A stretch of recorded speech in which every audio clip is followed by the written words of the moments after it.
नमस्कार साथियों साथियों ईपीएस 95 पेंशन धारकों के लिए एक बड़ी खबर लेके आया हूं। जी हाँ साथियों, केंद्र सरकार ने, जी हाँ भारत सरकार ने 29 जून को एक नया गजट जारी किया है और इसे ईपीएस 95 पेंशनर गजट कहा गया है।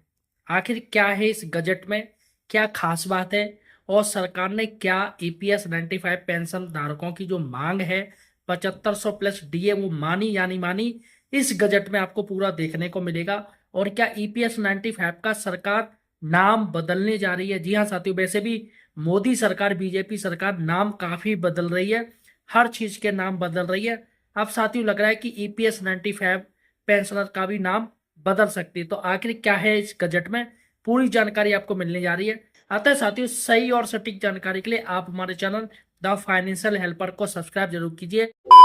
ईपीएस 95 पेंशन से जुड़ी करोड़ों कर्मचारी और पेंशनर के लिए एक बड़ी खबर सामने आ रही है। 29 जून 2026 को भारत सरकार ने गजट नोटिफिकेशन यहां पर ईपीएस 95 पेंशन के अकॉर्डिंग जारी किया है, जिसे एम्प्लॉय पेंशन स्कीम 2026 का आधिकारिक राजपत्र गजट नोटिफिकेशन कहा जा रहा है। अब इस गजट नोटिफिकेशन के आ जाने के बाद सवाल उठता है, क्या ईपीएस 95 पेंशन स्कीम खत्म हो गई है? क्या सभी कर्मचारियों पर अब नए नियम लागू होंगे? क्या जो पेंशन वृद्धि की आशंका ईपीएस 2026 की नई स्कीम में थी, क्या वह हो पाई या नहीं? क्या हायर पेंशन वालों के लिए यह नियम आए हैं? और सबसे ज़रूरी है कि इस राजपत्र में क्या क्या बदलाव किए गए। तो आज के इस वीडियो में पूरे इस सरकारी राजपत्र के आधार पर आपको बताएंगे कि इस नई स्कीम में कौन कौन से प्रमुख प्रावधान लाए गए हैं, क्या कुछ नया है और क्या कुछ पहले जैसा रखा गया है। यह जो राजपत्र आप स्क्रीन पर देख पा रहे हैं, यह लगभग 83 पेजों का राजपत्र है, जिसमें ईपीएस पेंशन स्कीम 2026 के बारे में डिटेल में सभी नियम यहाँ पर लिखे गए। दोस्तों सबसे पहले यह समझते हैं कि राजपत्र आखिर क्या है। तो 29 जून 2026 को यानी कि लेटेस्ट ही श्रम और रोजगार मंत्रालय की ओर से यह राजपत्र जारी किया गया है। यह राजपत्र ईपीएस स्कीम 2026 के बारे में यहाँ पर जो है जारी किया गया है, जिसमें कि नई pension scheme employ pension scheme 2026 को अधिसूचित किया गया है, जो कि सोशल सिक्योरिटी कोड 2020 के अंतर्गत बनाई गई है। और राजपत्र में यह भी स्पष्ट किया गया है कि प्रकाशन की तारीख से प्रभावित होगी, यानी कि 29 जून से यह नई स्कीम यहाँ पर जो है वो लागू हो जाएगी।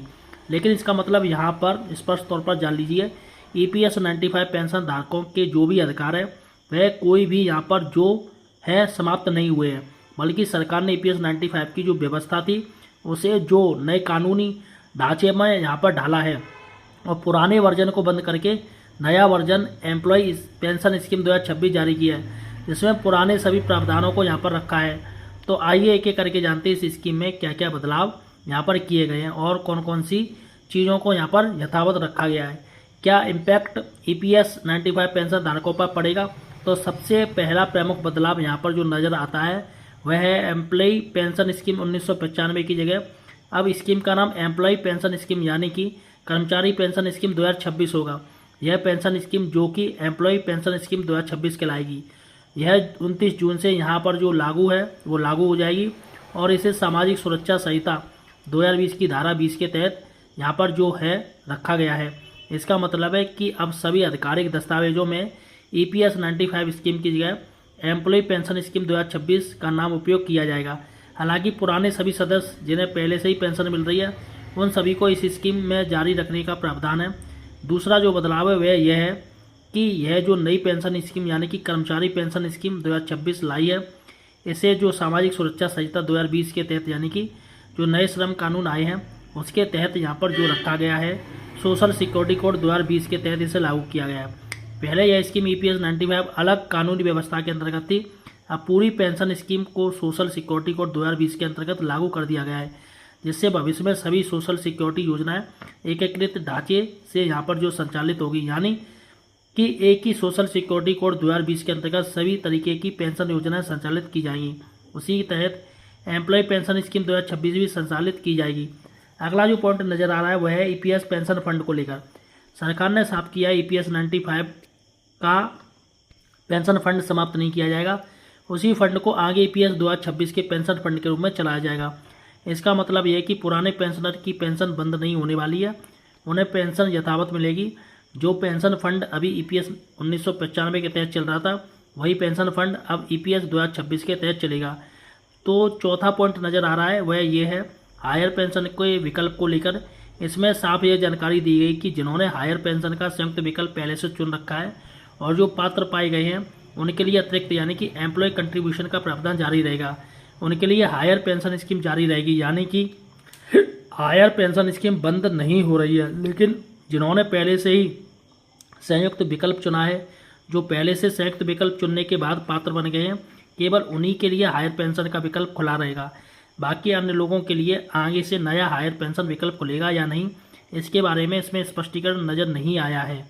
इस पैराग्राफ को पढ़ने पर यही लगता है कि हायर पेंशन स्कीम अब आगे से यहाँ पर जो है बंद होने जा रही है। जिन्होंने हायर पेंशन का संयुक्त विकल्प पहले से चुन रखा है और जो पात्र पाए गए, केवल उन्हीं के लिए हायर पेंशन स्कीम चलेगी। नए किसी व्यक्ति के लिए हायर पेंशन स्कीम लागू नहीं होगी।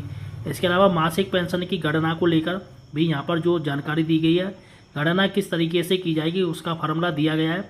बताया गया है कि पेंशन कैलकुलेशन का पूरा फार्मूला नई पेंशन स्कीम में भी पुरानी पेंशन स्कीम के फार्मूले निकालने को ही यहाँ पर जो है शामिल किया गया है, जिसमें पेंशन को पेंशन योग्य मजदूरी उसमें पेंशन योग्य सेवा गुणा करके 70 से भाग देकर जो परिणाम यहाँ पर आएगा उसके हिसाब से यहाँ पर पेंशन की गणना की जाएगी और आखिरी 60 महीने का औसत कैलकुलेशन यहाँ पर जो है जारी किया जाएगा। यानी कि पेंशनेबल सैलरी की स्पष्ट परिभाषा में कहा गया है कि आखिरी 60 महीने की औसतन वेतन को यहाँ पर जो है कैलकुलेट किया जाएगा और सैलरी सीलिंग के अनुसार यहाँ पर पेंशन की गणना की जाएगी। इसके अलावा अर्ली पेंशन और डिफरेंट पेंशन को भी यहाँ पर है जो परिभाषित किया गया है। 50 वर्ष के बाद यहाँ पर रिटायरमेंट लेता है तो अर्ली पेंशन का नियम वहाँ पर लागू होगा और पेंशन की 60 वर्ष तक टालने पर यानी कि 58 वर्ष के बाद यदि वह आगे की सर्विस यहाँ पर जो करते हैं तो डिफरेंट पेंशन का विकल्प उनके लिए रहेगा। पेंशन टालने पर प्रत्येक पूर्ण वर्ष के लिए 4% अतिरिक्त ब्याज दिया जाएगा और अर्ली पेंशन पर 4% का ब्याज के हिसाब से उन्हें कम पेंशन दी जाएगी। इसके अलावा पेंशन सदस्य की मृत्यु, window pension, child pension, nominee pension आदि सभी के नियमों को भी यहाँ पर जो परिभाषित किया गया है, जो कि पुरानी स्कीम में भी यहाँ पर थे। इसके अलावा एक नया नियम यहाँ पर जो जोड़ा गया है जिसमें क्लाइम सेटलमेंट की समय सीमा तय कर दी गई है।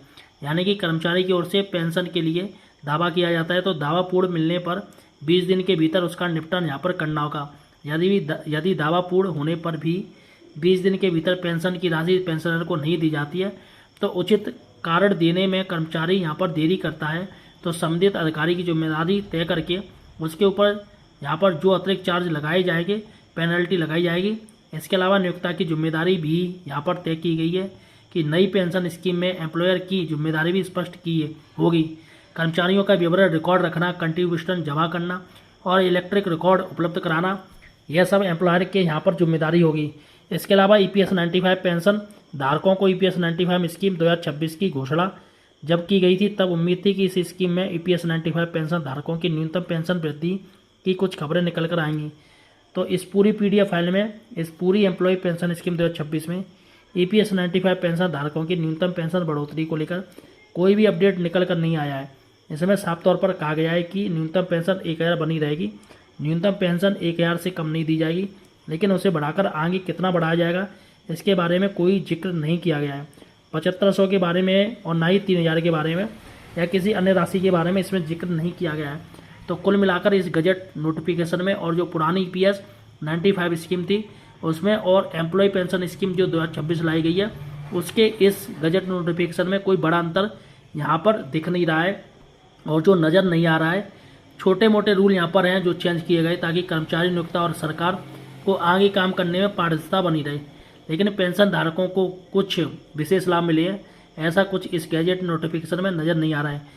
केवल एक परिवर्तन यहाँ पर ठीक लगता है कि जो 20 दिनों में पेंशन धारकों का पेंशन सेटलमेंट यहाँ पर हो, उनकी पेंशन जारी हो, इसके लेकर एक नया नियम यहाँ पर जो जुड़ता नज़र आ रहा है। इसके अलावा एम्प्लॉयर अपना कंट्रीब्यूशन समय पर जमा करे, उसकी जवाबदेही तय की गई है। हायर पेंशन के समय कई कर्मचारियों के रिकॉर्ड नहीं मिलने के कारण कई कर्मचारियों के हायर पेंशन नहीं मिल पाई है, इसलिए अब सभी नियोक्ताओं को इलेक्ट्रिक रिकॉर्ड रखने और सभी कर्मचारियों को डाटा सुरक्षित करने का आदेश दिए गए हैं। हायर पेंशन पर भी साफ मना नहीं किया गया है, लेकिन जिस तरह से बात कही गई है उससे यही साफ होता है कि हायर पेंशन अब आगे के लिए बंद होने जा रही है। तो यही एक लेटेस्ट अपडेट आप सभी तक पहुंचाना था। तो साथियों, गैजेट में कुछ भी नया नहीं है, लेकिन एक उम्मीद है। देखिएगा, मिनिमम पेंशन अब 1000 से कम नहीं होगी, ये सरकार ने कह दिया है। लेकिन मैक्सिमम पेंशन पर कोई बात नहीं करी है, यानी कि सरकार इसको बढ़ाएगी।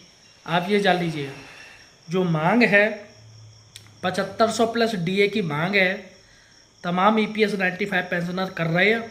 उस मांग को सरकार को पता है और सरकार साथियों इसलिए मिनिमम पेंशन की बात कर रही कि 1000 से नीचे नहीं होनी चाहिए, 1000 से शुरुआत होनी चाहिए। और कितनी होनी चाहिए इस पर साथियों सरकार ने खुलकर इस गैजेट में नहीं लिखा है, यानी कि दरवाजे खुले हुए हैं और सरकार को हर हाल में 7500 प्लस डीए करना पड़ेगा। तो साथियों इस वीडियो को शेयर कर दीजिएगा, आपके जितने ईपीएस 95 पेंशन धारकों के व्हाट्सएप ग्रुप चल रहे हैं, ताकि उनको जानकारी मिल सके। और साथियों हमें सपोर्ट जरूर कीजिएगा। अगर आप पेंशनर हैं, चाहे ईपीएस 95 से पेंशन पा रहे हो, चाहे आपको सरकार गवर्नमेंट एम्प्लॉय यानी केंद्रीय कर्मचारी से आप पेंशन ले रहे हो, चाहे आर्मी से आपको पेंशन मिल रही हो, चाहे फैमिली पेंशनर हो, तो पेंशनर के सारे मुद्दे हमारे चैनल पे आते हैं, हम पेंशनरों के मुद्दे उठाते हैं। अतः साथियों हमें सपोर्ट कीजिएगा, चैनल को सब्सक्राइब कीजिएगा और वीडियो को शेयर जरूर कीजिएगा। धन्यवाद।